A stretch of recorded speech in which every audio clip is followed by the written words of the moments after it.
Fitness бул өзүнө болгон ишендүүлүктү арттырат, өзүн балоого үйрөтөт. Кутман достор, бүгүн мен Элмар Исламбаев жана Улук экөөбүз ин булчуңдарына көнүгүүлөрдү көрсөтүп беребиз. Анда эмесе кеттик.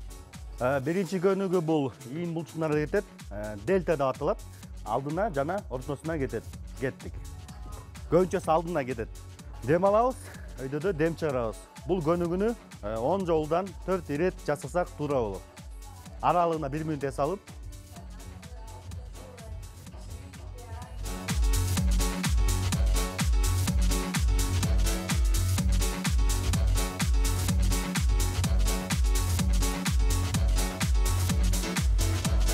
жети, 8, 9, 10.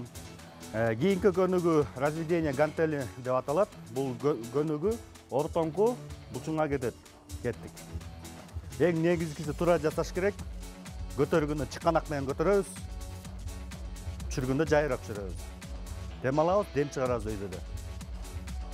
Бул көнүгүүнү 10-12 жолдан 4 ирет жасайбыз.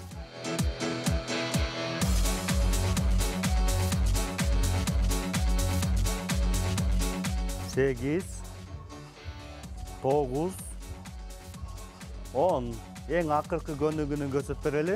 Эң акыркы көнүгүү бул дельта видныйдын арткы булчугуна кетет. Бул көнүгүүнү 4 жолу 10 жолдан 4 подход жасайт. Кеттик. Мына көтөргөндө чыканак менен көтөрөбүз.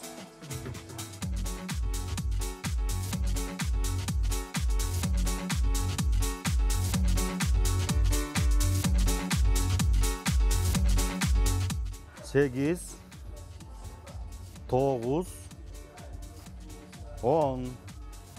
Фитнес кээ бир комплекстерден арылтат. Андыктан баарыңарды фитнес менен спорт залга машыгууга чакырам. Көрүшкөнчө.